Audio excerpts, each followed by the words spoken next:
Hi there, welcome to Unscripted. Thank you for making time for us. Now, just last month was Mental Health Awareness Month. So we're continuing the conversation. And I found this quote that is so necessary or very relevant to today's show. It says, what mental health needs is more sunlight, more candor, and more unashamed conversations. And that is what Unscripted is about. And that's a conversation we're going to have here today with our guest, Vera Okeyo, a global health reporter who may seem like all is well and she's doing great in her life, but she also has a story to share and give us a reality of what living with mental health is really like. So stay right there and let's begin the show.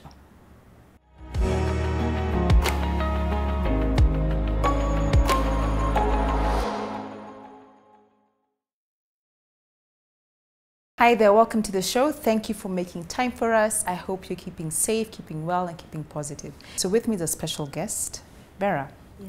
Thank you for coming to Unscripted. Thank you for having me. No, we are the ones who are grateful for allowing us to just hear your story. I know it's not an easy one, but we honor it and we say thank you. So from what you told me, for the last, is it 11 years or for 11 years? Yeah. You have battled or dealt with clinical depression. So let's start with that first. What is clinical depression exactly? Depression, it's not yet known where it comes from. It could be genetic, it could be triggered by a traumatic experience. There are many things that are out there that causes depression. But basically, like I have had a major depressive disorder, which there are so many things that a doctor would have to look at for you to be diagnosed with that kind of a decision. And in most cases, it's not like you get tested, oh yeah, you have malaria. Exactly. It's a series of, unless you had an acute kind of situation where you're feeling suicidal, psychotic, normally depression doesn't take, because I think it's the only field in medicine where you don't see the organ you are exactly treating, trying to treat. So you could have mood swings, like when you're sad, it's too low, gray, like the world is coming to an end, everything looks gray. And if you're happy, it's intense. And in some cases, highs are very high, the lows are very low. The lows are very low. And depression is also something to do with your, how do I call it, without being too technical, that you are, there are things that regulate a lot of stuff in your body, your moods, your memories and stuff like that. And sometimes they just don't work properly. So for you, when did it begin for Vera, the journey with dealing with depression? And what led to it? The first time when I actually got my diagnosis was in, is it 2007, just after I had finished high school. But then, like, it was just that I'm not eating, I'm too sad, I'm too low. And then I was like, no, man, me depressed. That is something that happens to people who are a particular type of people. And that was also born from, the misconceptions that people have about depression. So I never even, beyond that, I never sought care at all. Like, I just stayed and stayed and stayed. And then sometimes I'm good, sometimes I'm bad. So I think in 2015, I got another diagnosis. I also didn't. You didn't take it seriously? I did not take it seriously. But now I had seen, by that time I'd gotten into the newsroom, and I have 3 friends who they're my sources, but now they've become friends and more like colleagues. And I'd mentioned one of them was Professor Lukoya Tuli. He was like, if you'll not go to that doctor that I'm giving you a referral to, that was 2016, I'll personally come to Nation and drag you to the doctor myself. So that's when I accepted, like, whew, it's a problem. What did he witness that he said he can't let you go on like that? Just like I would tell him on WhatsApp, today I feel like, man, I should not even continue living, or just withdrawal. really big withdrawal. Now the thing with depression is that you're not feeling any pain, like physical pain, but you can't show someone this is where it hurts. Yeah. So, like I look healthy, nimeshiba, nimenona, but sometimes you can, like I used to have terrible insomnia, like I'm not able to sleep at all. Most of my friends will say they actually branded me the 80-year-old, 30-year-old. Oh, really? Because I didn't like an go old out. woman in a young woman's body. Yeah, I never used to go out. I never used to get excited about stuff. And then the first few times I tried to talk about, like, guys, it's not because I don't want to, I'm unwell. Like, cheer up, be positive, pray. And I'm like, if it were only as simple as me cheering up and praying, nobody wants to be battling that kind of situation. So I thank God that between that time, all of the episodes I've had, I never felt like I need to take my life. I've thought about it many times, devised, planned how it was going to take place, but I never got through with it. Something just happened that I never got through with it. You said depression can just be a state, that someone deals with because it's hormonal, your mental state. Yeah. But there are triggers that can either awaken it or make it worse. And for you didn't have an easy childhood. And you had mentioned that childhood traumas can lead to dealing with severe depression later in life. Right. So if you could bring light to your experience and what happened. Yeah, I would say that my childhood kind of like made my depression in my adulthood worse because there were a lot of unresolved issues that I had not dealt with. In a nutshell, if I could summarize the first 15 years of my life,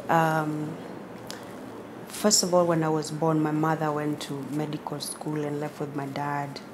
And they were not my dad was a very loving man, but he wasn't economically stable at that time. And then, looking after a 3-month-old baby as a single man is not easy. So I had moved into many hands, all right. So, but when my mother came back, like that period of time, I can remember my childhood was carefree, as much as it was full a lot of need, material need. It was a happy one. That time, the little bit of recollections I have were in Migori. My father worked for a sisal company called Katoro. So, and he was a very proud man. As much as my mother came from a fairly well-off, my father never sought help. Like this is my family, I'll take care of it.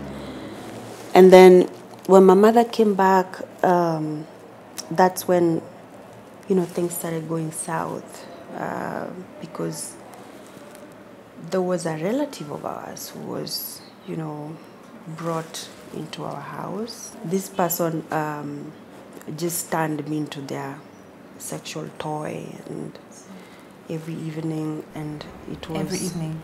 Yeah, it was... What shocked me was, like, when I approached my mother about it, like, this has been happening. What did she say? She slapped me and said I was creating stories and these things are not real, and How old were you? I was in class 5, so maybe about 10, 11 thereabout. So, and before that, there had been a history of a lot of physical abuse, like beatings, verbal abuse, being told you're not good looking, you're not... By who? My mom. So, and it was quite... that brought a lot of, the self, how you identify the self. It is that period of time when you get to, because my mother was a very generous person. Like, I learned a lot from her, and I thank God she was my mother. She was a nurse. She loved babies. I saw her career. She gave a lot to the community. And I never saw that kind of treatment on my siblings. So I arrived at the conclusion that there must be something wrong with me. Like there's something I don't do right. So right from that age, I saw I shouldn't talk because maybe I'll say something horrible or I'll inconvenience you or something. So I was always a very silent kid because your very existence, you feel like it's an inconvenience to people. So you don't want to be in people's spaces. So I would, isolate myself and then just stay on my own. How was that moment when you're being mistreated and you're being mishandled sexually, and you go to the one person? I mean, our parents are meant to be our protectors and our safe space. Right. And for them to not acknowledge what happened or even believe you, what did you feel at that point as a child to hear those words? Honestly, I was confused because at 11, almost going into 12, you're a kid, but you know this is not supposed to be happening. And I was also confused because at that time in our house, there were young girls. At that time we were living in Naivasha, around the lake, the flower farms. And my mother was very vocal about men taking advantage of schoolgirls. And there were people like, I would see her, she would literally rescue those kids because they got pregnant, and the parents were like, don't come to my house anymore. So I was very confused how When it happens this to is you, what she is, and then I'm here. So I arrived at the conclusion I also did something wrong. So did your mom, did she do anything at that point? Was she there for you when she discovered? She would come to see me, and then ask how I'm doing. And when I got well, I got to the house and I still saw that man there, the one who was doing that. And the thing was, he's not saved enough money enough to move out. So I was like, this is interesting. Did it continue? Once in a while, yes, it did continue once in a while. But after a while, he really did move out. But I don't think I was never the same person again after that time. Like a culmination of all those things to where I was. It just, throughout my teenage, even as a young woman, I never dated. I used to see men and I just, I see what the hell happened. Going through, like I mentioned, your parents are meant to be your safe space and may you receive love. To go through rejection and that kind of environment, how then you could talk to people at home who are watching, and it's just for awareness, I guess, to be able to pick out an issue, maybe with their children, but how do situations like that end up affecting an adult? Because now here you are, a lady doing very well in her 30s, but you're still dealing with childhood traumas. Maybe you could speak on how that does affect, a person in the long run, and what to look out for in their children if there's an issue. It does affect, because particularly for mothers, and I know this is a space we'll never want to talk about it because mothers are sacred. I understand that. Like, we grew up in their wombs, we fed off them. So normally people come up with alternative strategies to cope with that, because you cannot talk about the mama that did this. Sometimes I know most of the aggressors of childhood traumas are usually fathers, but mothers can also do that. Like, if you're born to a narcissistic mother, she's also battling with her own things. She's obviously going to affect you in that way. So normally, we always think that the safest place you can be, in most cases, the safest places you can be is with your mother and even your father. But that does not mean that's the case. That's the case. I have my nephews, their mother, my sister, died in 2014, and I took them in. I feel like parents need to be really not assume things. and be present in looking at, because when my father was just about to die, he really apologized because he felt like he let me down. Oh, he apologized? Yes, he was like, I'm sorry, this whole thing. Like, I was named after my father's mother, so we were very close.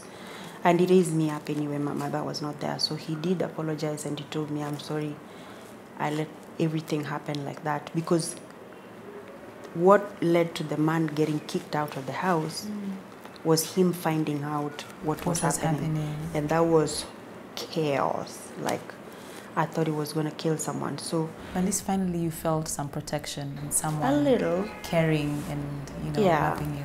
Yeah. But we'll continue this conversation. We have to take a short break. Please do go and wash your hands, have some water, and come right back. We continue this conversation. Okay. Stay right there.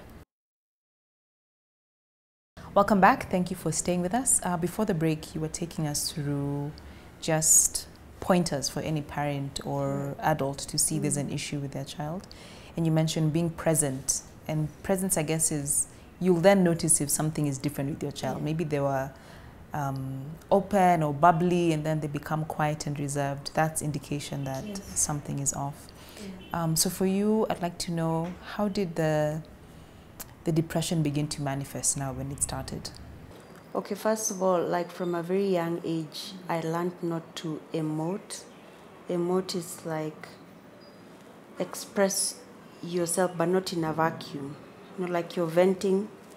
If I'm venting at you and I'm angry at someone else, that's not emoting. Emoting is like, I'm upset at you, I need to tell you what's wrong. So you couldn't do that? So I learned not to do that because every time I would show any humanity, it was weaponized against me. So I learned from a very young age always to look like a soldier. Like I would go to a funeral, people are crying and I'm just there, because not that I don't feel sadness or anything, but I just learned to keep everything inside. Bottle them up, and sometimes not even want to acknowledge that this thing can affect me. Like I'll be the type of person who gets sick and I would be offended that you even came to see me in the hospital. Like, what the hell? You think I cannot manage this situation? So obviously that's not really, really proper, because especially if you're going to have mental health issues, at a certain point you have to admit that there's something wrong with you, like you're losing control of your brain, because that's what mental health is. It's brain healthy. Your brain is sick. You need to accept that that's wrong, and that's something that you need to seek help for. Take me through a day, like example of a bad day for Vera and a good day for Vera. How does that look like? Because when people at home to be like, oh, that's what that is. Yeah. Take me through what that looks like. A good day for me was, first of all, I'm a workaholic. I love work. I'm always very active. I wake up, I'm athletic. I do things to make me active. I'm creative, because that's where my exit for whatever I was feeling went to. Oh, creativity. Yeah. I like to sew. I like working with textiles, fabrics, and all that. So I would come to work, and in my breaks, I would be like on Pinterest. Nice design. I need to go try this on my sewing machine, and all that. And then also, contrary to popular belief, loud as I am, I'm an introvert. So I'll go home. I'll put earphones on my ears. I'll imagine I'm in a club somewhere. I am Beyonce. So my friend Sandra, she's always looking at the window, through my door. When I'm done doing all those things, she's like, I actually thought you need to go to Madare right now. You look crazy. Yeah. So, but then on a what's a bad day like? I cannot even get out of bed. And all those things that I like, there's no motivation for it. Like normally I journal since I was 14. I journal every day. Like I wake up and I write. Why did you start? It became cathartic for you to, it helped? Exactly. I'm not able, I really struggle to even string a 30-word sentence on a bad day.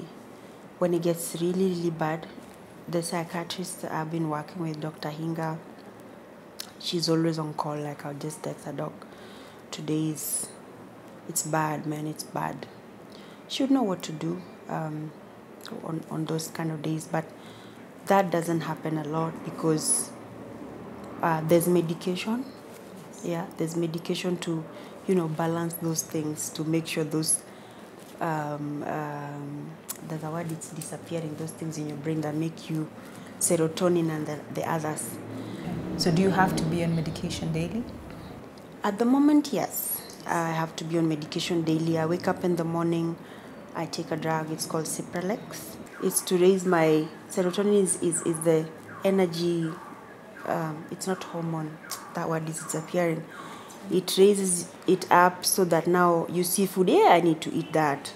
Oh, Grace, I'd missed you. I'm happy to see you. So it controls all that. And it works in conjunction with others. So it's not just that. So it raises it up. Then in the evening, I need that to go down so that I'm able to sleep. So I take another pill and I'm able to sleep. So if you don't take, what happens? I could do 3 days without those drugs, but it's not recommended. But let's just say that I won't be able to sleep and I'll not be excited if I don't take them. What has your worst day been like? If you've My had worst days, now those lows, and that was the worst that I had was in 2016. I lost weight. I wasn't able to, and I was living so far away from town, and because nobody knew at that time that I had that disease. So when I knew it was happening like that, I just texted my boss at that time, and I told him I need to take a break from work, like a 1 week leave. So he said, okay, fine, I will fill it in the system for you, but I didn't tell him what's going on. I don't think I left the house for those days. I would wake up, take juice, cookies, because, unasikia njaa mpaka unashake. But basically... But you can't eat. I'm not, the mood is not there. The mood is not there. And then when it reaches that time when it's like you're trapped in your brain, that's when you start anticipating, maybe I should just put myself out of this misery and go and think about. So that's when you start thinking, what should I do? Should I take a pill? Should I hang myself? But I'm like, I'm Luo, man. I have to fill this world with my awesomeness. Hell no, I'm not dying. I can't believe you, Vera. I'm like, no, I'm not going anywhere. So each time you've gone that low, you've talked yourself out of it? I've talked myself out of that situation, and I'm like, I'm not dying. And then, but it's quite a struggle. But if you do seek care and you take your drugs, sometimes people actually improve and no longer need those drugs again. Because also there's a side effect if you get used to the drugs. Absolutely. Like there's a group of drugs called benzodiazepines, benzos. So normally when people want to pull out of them, it's like you have to go to rehab, like go to the hospital, like it's a sort of a rehab to be pulled out of them. So, and that's why you don't go to your pastor or to some counselor when you have depression. You go to a psychiatrist because they're able to, sometimes you feel low because your thyroid hormones are low. The thyroid was, so a psychiatrist will be able to tell exactly what you need. Should we fix your thyroid? Should we fix another health issue? Or are you actually mentally ill? What would you tell that person at home now who's yet to understand? Okay. When they see to their children or maybe with their partner and they just don't understand. Right. Come on, snap out of it. How can they help that person? Any mental health, any issues to do with brain health, the same way you'd call the ambulance to take you out when you have an obstetric emergency or a heart attack. That's the same way people should look at. It's not something emotions and your psychological health affects it a lot. But sometimes, in most cases, you need clinical intervention. You need drugs. You need to be restrained. You need to be tranquilized and stuff like that. You need a doctor, not your mom or prayers and I get agitated when I see such kind of things. Every single time I would say, this is not a good day. Even my own godfather, who is a pastor, told me, you have not been close to God. Like imagine if the only thing you had to do was get close to God and not deal with that situation. It would be so easy, right? So that thing places a lot of stress on people who have brain health issues. So it makes it worse for you when you hear Yeah, that. because I feel like there's something I'm not doing enough for me to suffer from this thing. So I would tell people that the same way you suffer from malaria and cholera and typhoid and when you have a heart attack or even cancer, that the same way you need a doctor when you're suffering from those things is the same way you need a doctor. Because the worst thing is that, well, for any medical problem, mental health, when it's not attended to, it morphs into something else. And sometimes you may never go back. Like, you may never become normal. So I think it's a moment in time that people need to accept that there is nothing that you did in your family, some generational curse that's making you suffer from that disease. I think if it was that God would be a very cruel person, isn't it? That your grandfather did whatever, and then now you have to deal with this issue. In my opinion, the generational curse is you guys having issues like the trauma that you don't deal with, but the onset of having mental illness is not because you did something wrong. Thank you. I think what's important that you've highlighted in this conversation is mental health is a sickness like any other. So I think the others are support, the prayers and talking to your mom or a friend. But if you have mental health, please do not fear to seek for help in any way. We'll take a short break. We'll be right back. Welcome back. Vera, thank you for sharing just the reality of what it's like. Battling, I don't know, how should I phrase it, living with mental health and just having to face it every single day.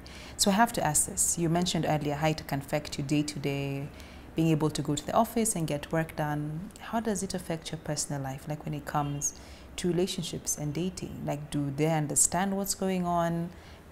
For you, what has been your reality and your experience? I'm all for opening up about being mentally ill, but nowadays I tell people to kind of like audition. The people they are going to be telling that, because you can tell someone I'm suffering from this thing, and the experience with that is going to leave you like really broken, because sometimes people don't take it so well. Like I have had to. Well, it certainly does help that I do not have a lot of friends. The few that are there, I know that they know me, they know my struggles. But if I'm ever going to go into a long-term relationship, of course, by the time I get to that point where I'm asking myself, are we going to be in a long-term relationship or not? I've judged that you are able to take whatever is happening. It's good to, be upfront about, let someone choose whether they're going to be part of this struggle or not. But I don't want to make it look like if you suffer from depression, your lives are gray throughout, like you're just sad throughout. No. The moment you seek care, like I've not had an episode this year at all. Well done. Yeah, I'm just, and in the time of a global pandemic, I and know, you're right? at your best. Look at that. I'm like, I've been coming to work, I've been doing.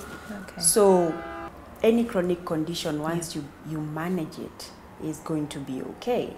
Got it. And also, I tell people, like, really take care of your psychological and emotional health. The moment I understood my triggers, I'm very self-aware now what usually drives me over the edge. And when I see you trying to bring that in my space, I'm like, dude, I see you. I see you. We're not going to do this. You're not going to engage. We're not going to do this. What are your triggers? My triggers is like the moment I feel like I'm being belittled.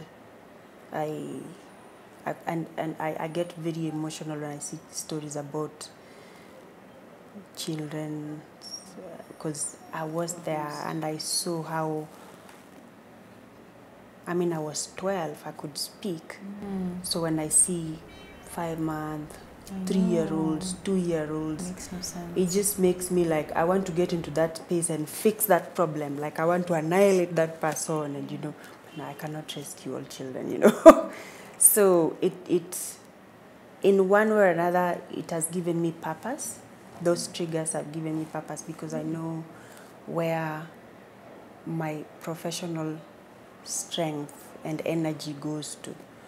I am very passionate. Every time I write grants, and I get a lot of those, it's always about maternal and child health. I see. Because I want people to, I want kids to be in that space where, children are allowed to be children, that can express themselves. Bless them. They don't have to be abused.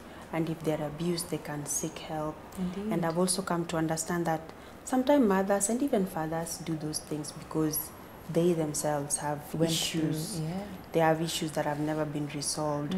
So it's not always criminal.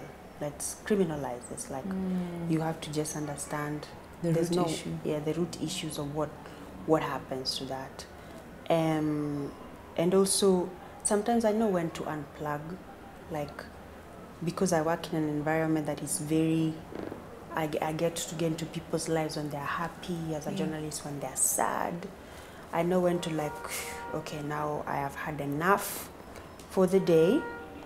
Let me retreat. Time for and just go back to my place. And as I mentioned, as an empath, you break your nail, you feel the pain of breaking your nail. But for me, I'm feeling like, oh my God, someone crushed your head. So when that gets a lot, I just retreat and give myself adequate time. And also, I've also learned how to not to be so agreeable. Like, the people who know me don't think, no, I'm not agreeable. Like saying yes easily? Yeah, by agreeable, I don't want conflict, Mr. Kangi maneno mengi, Sometimes, if someone is civil enough, they'll know Grace usually doesn't want to be pressed in this way. Okay. But the thing is, and maybe we'll talk about this, is that you'll never be able to get rid of the wolves and the abusers. There are people in this world, and majority, they'll use and abuse you and think nothing of it. And they're going nowhere. They're here. Yeah. They're your partners, they're your siblings, they're your colleagues. So if you go on a campaign of like, I'm going to fix this problem, we are going to jail all rapists, we're going to, shame all fathers who are abusive. It'll exhaust you. You will be exhausted. So now I know I can control myself. So, like, I am able to say no. And sometimes when you're not getting that no, when I'm saying it politely, I don't have a problem using other means to tell you, like, you're not going to bring this in my space. So yeah, it's good to also be able to not be too agreeable. Your state, dealing with mental health, is that what led to you being a global health reporter? Is that how that happened? It came to be? Not really. My mother was a nurse, and the family that we come from has a few health care workers. Okay, so it's in you, that interest. And then... Does it help? Or does it make it more... Does it help with your situation? Because now you have the information around you, or you know what to do. It certainly does help. It does. Because I know, like, on top of my head, someone will tell me, blah, blah, blah. I will ask, do you have insurance? No? Okay. Now you need to go to that hospital. And I'll know who to call. Okay. I'll know who to direct you to. And they'll certainly help you with whatever it is that you need to be able to help. And the thing about being a health reporter also is when I was going through whatever situation I was going through, my very dark childhood, I was separated from, like, I used to have my own place. I used to sleep alone. It was part of that. Okay. It should have been a bad thing because I was like isolated, but I think that is the time like I really learned to be on my own and not feel like I'm missing out. And then the room I was sleeping in had a lot of medical books, my mother's books on anatomy, on psychiatry, on... She did a lot of reading. Exactly. So the only time I felt like I wasn't being judged or I don't have to prove myself is when I was interacting with any literature, magazines, books. So it was a lot of medical books. So I read a lot. So if I could ask you, for you, in every situation as bad as it is, even now in COVID, we're all looking for that silver lining. Yeah. So for you in your story, what's your silver lining? My silver lining is that, honestly, if my mother did not abuse me that way, I know it looks very cliche to say, I wouldn't be the kind of person that I am. Because I could have been a comfortable kid, you know, not seeing like I need to put any effort in anything. But right from a very young age, I was taught like I need to defend for myself. I need to fend for myself, like, because I know parents can give those kind of knowledge to people. Yeah. But for me, I had no choice. Like I had to survive. I had to learn to get along with people. I had to learn to do things for myself. Are you proud of the woman you are today? I think I am. But there is room for growth. What can you tell those at home who, when they hear this, did very well in school, look, God has been gracious, you have a good job, you're doing well, but you struggle and deal with mental health? People assume people who deal with these issues, you know, they're not doing well for themselves or they're struggling, but that's not the case for you. No. What would you tell them as you wrap up? I would try to say that there's nothing that you could do for you to deserve to be mentally ill. Like, situations can happen, like you could, you know, like an accident can happen and you lose your entire family and the whole experience blows out your brain, you cannot cope with it, but after some time you get well. It doesn't mean that we have to class being mentally ill. Like, you know, when people say, oh, he committed suicide. Yeah, that person who drives those big cars committed suicide. Mental health has got nothing to do with your economic status. It is worsened if you're poor and you're not able to seek healthcare. But you could be rich. The genesis of you being mentally ill is not because you're poor or rich, you're not religious or not. Your family has been doing crazy things, and now this is your punishment, your karma. That doesn't have to be like that. It is worsened by some situations that you are in, but the onset of why you become mentally ill is not because you did something or there's something wrong with your family or you're broke. It just is. Yeah. I would like people to normalize that you can actually call 911 because you're having a crisis, so that you don't throw yourself out of a building. So it's normal, and it doesn't mean you're weak, because the moment you take it, like I've always been like, I'm a strong person. I still am a strong person. I tell myself I'm still a strong person, but that did not protect me from the situation worsening, because when the worst thing about your brain failing is like it affects everything else. Like it affects everything else when your brain, you're losing control of your brain, and that is what mental health does, like mental illness. Thank you. You're losing control of your brain. We're glad that you I've been seeking help and it's working, psychotherapy. Yep. To those who maybe have not tried that, you can give that a shot, because I believe, yes, with the medication, it does assist, but talking about it and having someone walk that journey with you goes a long way. Right. So thank you for bringing light to the issue. Asante. We're glad you're doing better, and you're still doing very well in your career and all your endeavors. So thank you. Thank you for making time for us. And thank you for having me. Thank you. Thank you for watching at home. Do send us your feedback. We'd love to hear from you. Other conversations you'd like us to have and highlight. And just know that we're walking this journey together, especially in this season. Just know you're not alone.